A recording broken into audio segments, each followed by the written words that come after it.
Bonjour à tous et bienvenue dans cette nouvelle vidéo. Donc aujourd'hui, je veux vous présenter ce nouveau projet, ce nouveau cours de peinture en ligne en peinture acrylique qui est disponible sur la plateforme de l'Armoire.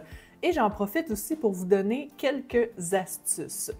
Donc, ce projet, c'est un tigre que j'ai peint sur un fond noir. Pourquoi le fond noir? Parce que ça peut être très pratique, surtout si vous êtes un artiste qui aime faire des jeux d'ombre et lumière. Bon, si vous suivez un peu ce que je fais personnellement comme projet, vous remarquez que j'aime beaucoup faire ça. Donc, j'en profite là avec ce cours pour vous montrer les avantages à commencer avec un fond foncé sur votre tableau avant de commencer à peindre les détails. Ça l'aide vraiment. Donc, c'est un projet en peinture acrylique niveau intermédiaire parce que je n'ai pas été autant dans le détail que j'aurais pu y aller.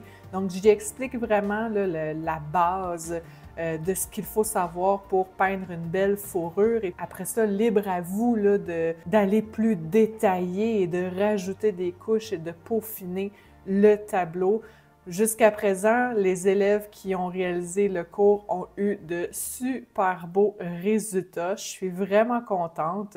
Donc, c'est un projet vraiment simple à réaliser. Donc, moi, comme support, j'ai utilisé de la toile en rouleau. Donc, c'est exactement la même texture qu'une toile montée sur cadre de bois, mais c'est en rouleau, donc je peux la tailler là, de la grandeur que je veux. Ensuite, je la fixe à un support. Ici, j'utilise tout simplement un gros carton avec du ruban à masquer. Donc, la toile en rouleau vient avec du gesso de base.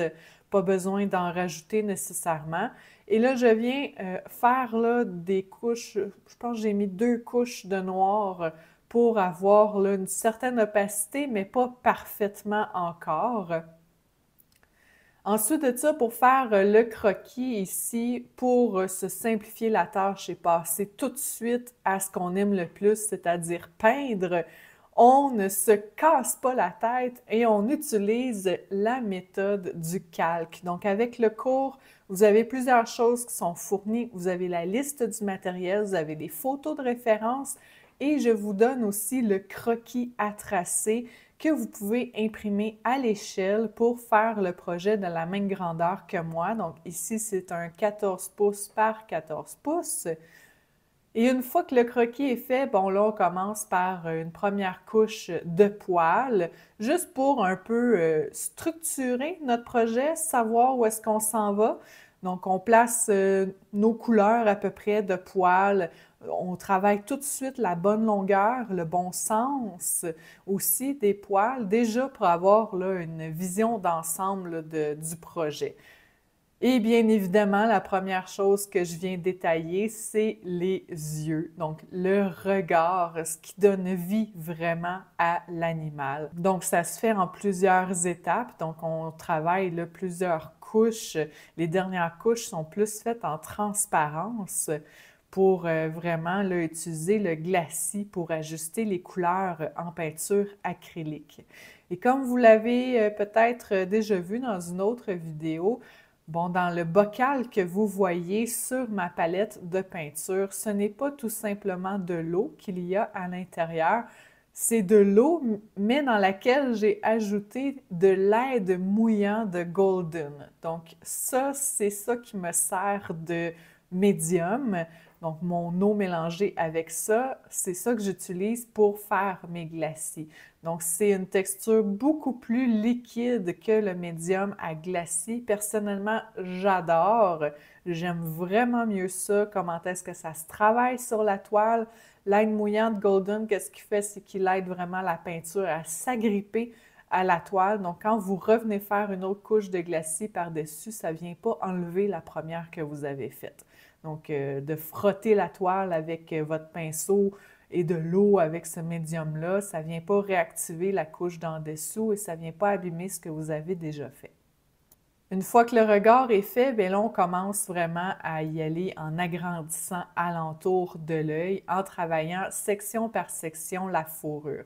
Donc, c'est plusieurs couches, toujours on fait une couche de poêle en respectant encore une fois le sens, la longueur et donner l'effet naturel aussi au poêle.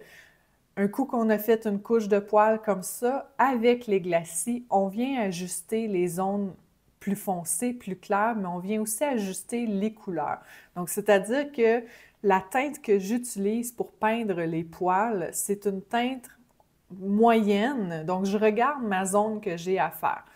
Ici, la zone que je veux faire, par exemple, bon, le front, c'est du poil qui est plus orangé. Donc, les poils que je vais utiliser, la couleur que je vais utiliser pour faire mes poils, ça va être un orange beige, ni trop pâle, ni trop foncé, que après ça, à l'aide du glacis, je vais venir soit rendre orangé plus vif avec un mélange plus vif ou plus foncé avec un mélange qui va être, par exemple, un peu de noir avec du terre d'ombre brûlé.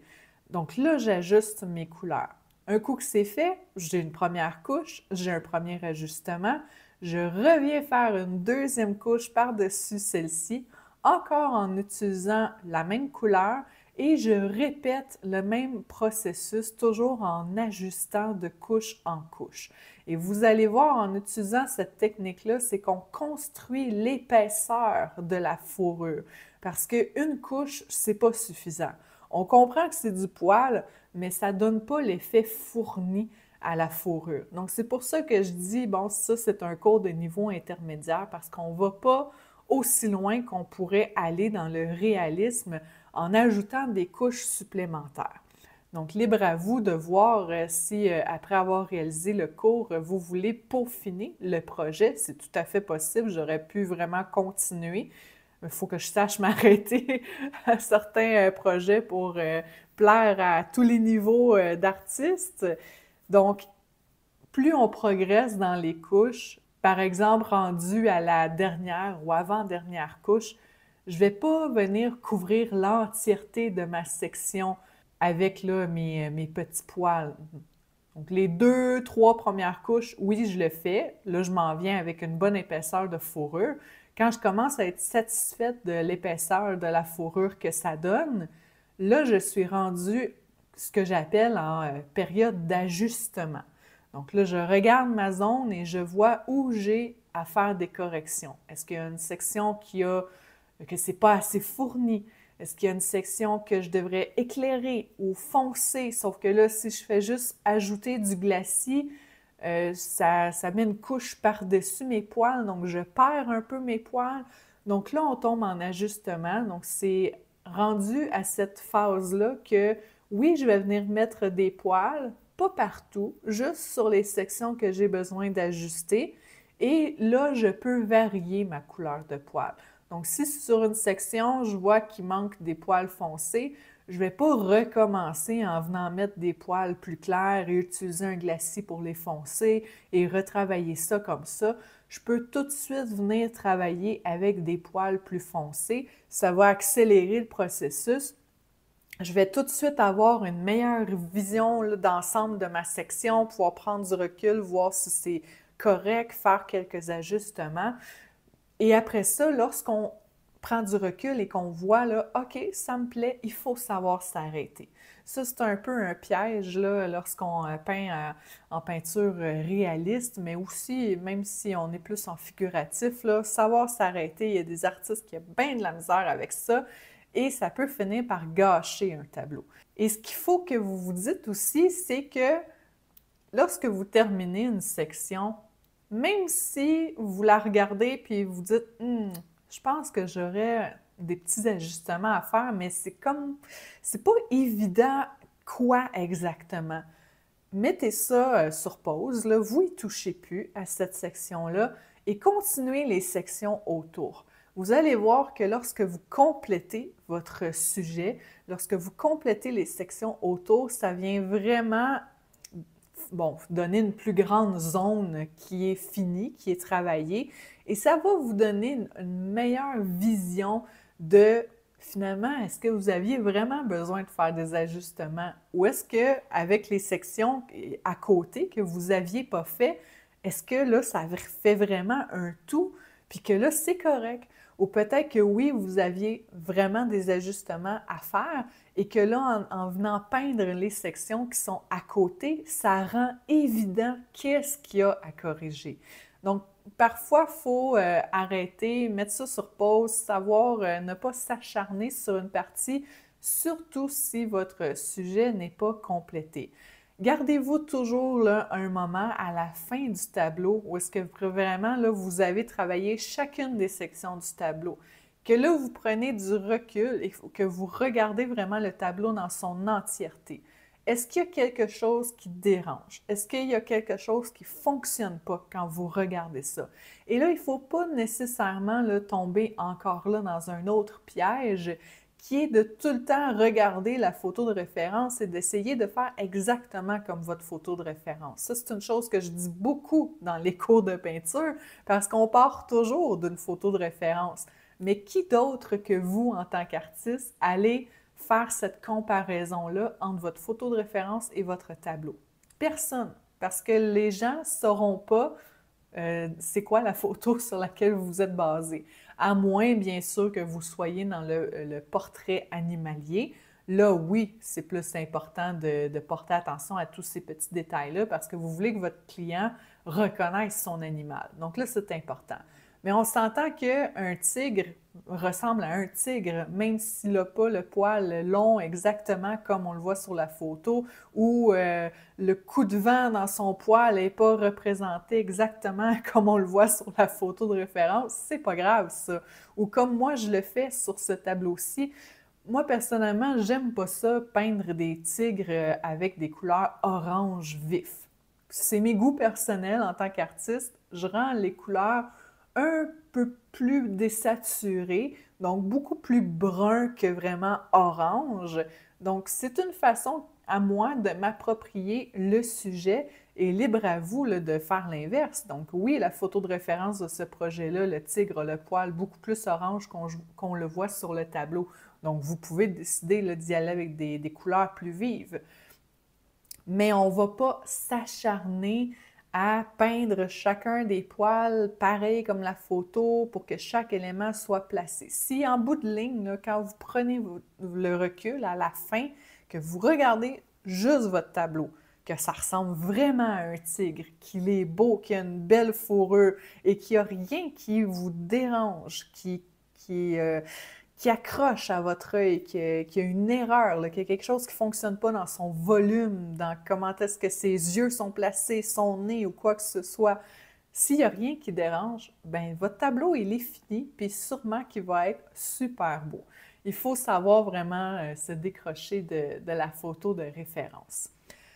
Donc, vous avez pu voir là avec cette petite vidéo résumée de ce projet-là, toutes les étapes de construction du pelage. Donc, c'est un cours que vraiment j'ai adoré faire et que les élèves apprécient beaucoup aussi. Pas trop compliqué, donc il ne faut pas que ce soit quelque chose qui vous fasse peur parce que oui, ça semble complexe parce que il y a plusieurs couches à faire, mais quand on comprend le comment procéder, c'est pas si compliqué que ça. Il faut juste se donner le temps, il faut juste s'allouer du temps pour travailler sur le tableau et puis il va être terminé là, beaucoup plus facilement que vous ne le croyez. Donc, si ce cours vous intéresse, il est disponible dans la boutique en ligne de l'Armoire. Donc, vous pouvez l'acheter à l'unité ou vous pouvez devenir membre de l'abonnement du passionné et avoir accès instantanément à tous les cours de peinture en ligne de la plateforme, incluant celui-ci. Donc, je vous laisse les liens dans la description. Si vous avez des questions ou des commentaires, n'hésitez pas à me les laisser sous la vidéo. Ça va me faire plaisir de venir vous y répondre. Je vous souhaite une super belle création et je vous dis à bientôt dans une prochaine vidéo.